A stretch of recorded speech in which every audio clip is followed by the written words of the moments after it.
MSB here, and welcome to another card breakdown. Today we'll be looking at Zombie Plague.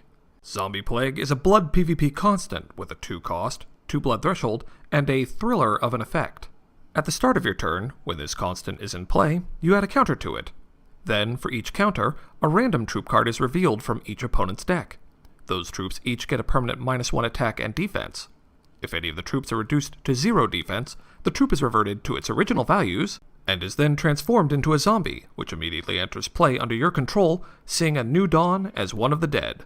These counters are cumulative, so depending on the composition of your opponent's deck, you may not have to wait 28 days later to start seeing results. Quasari, a top scientist who has been working under the umbrella of Utopian Chaos, put up some hard numbers on this card. You can view these figures by following the link in the description below, and I'd highly encourage you to join in on this and any other UC threads that pique your interest. To sum up the data, assuming you're able to play Zombie Plague on turn 2, if your opponent's deck is comprised of mostly 1 defense aggro troops, you would, on average, have created 7 zombies by turn 6. Awesome! If your opponent's deck is comprised of mostly 2 or 3 defense troops, on average, you would raise approximately 4 zombies by turn 6. Not bad. If your opponent's deck is comprised of mostly 3 or higher defense troops, on average, 1 zombie would have shambled over to your side by turn 6. Ugh. If your opponent has no troops in their deck, wah wah. The clearest message this data provides is that Zombie Plague's ultimate usefulness will be intimately tied to the metagame.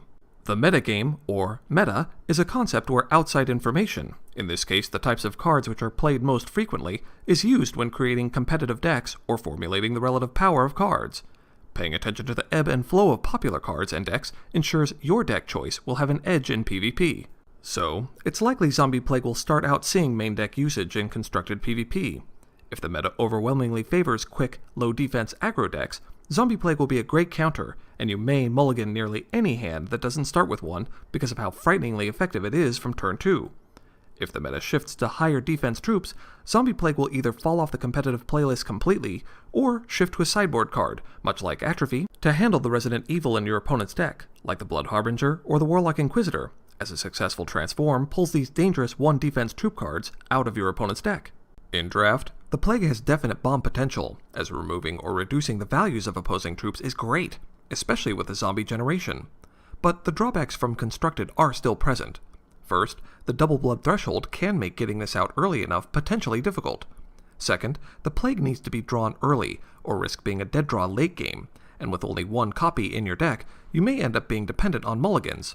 If this gets out early enough though, your zombies will definitely knock 'em dead.